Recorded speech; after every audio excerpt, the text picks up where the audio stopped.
There's a famous quote that says, "Culture eats strategy for breakfast."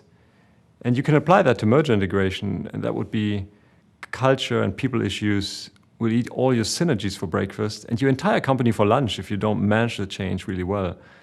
And when we discuss that with the executives, there's no disagreement on that. I mean, people know that this is a number one topic in any merger integration, so people, culture clashes, and so on. But there's more questions around the how. I mean, how exactly do I manage that? What tools do I apply? When? Of course, every integration is different. But if you look across dozens or hundreds of them, there's probably 3 techniques which emerge that help you to manage the change, deliver better results, and build a better company at the end of the day. And the first one really is that you want to embed change management deeply into the integration.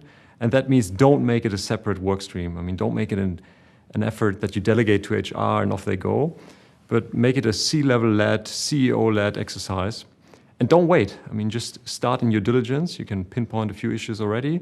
And more importantly, there's a lot of things you can do prior to closing. Even though you're still under antitrust, you can do a lot.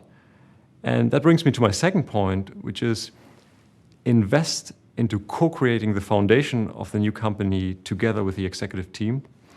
My favorite example is an integration where the CEO brought together his executive team for a sequence of 4 3-day workshops, so quite an investment of time. 3 of the workshops happened prior to closing, and they used them to get to know each other, get to know each other's company, but more importantly, really build that foundation in terms of strategic pillars, in terms of operating model, in terms of an approach to the merger integration and the change plan, and a very robust concept to engage the broader organization.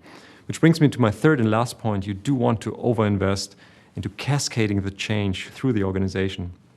Because what do people hate most in any change effort, in any merger integration? It's loss of control. So things are being done to you and you don't have a voice and you can't influence things. So similar to the executive workshops, you can have a top 100 management offsite right after closing where you bring together the team, have a dialogue with them, engage them in the content, and really have them provide feedback. Then continue on that path. I mean, you can have town hall meetings, workshops, cascading all the way down through the organization. And we've seen time and again that this is a big investment in change management, but it delivers huge returns. And huge returns means higher synergies, higher stock price, higher people engagement scores. And at the end of the day, it means it contributes to building a much better company, and that is very, very rewarding.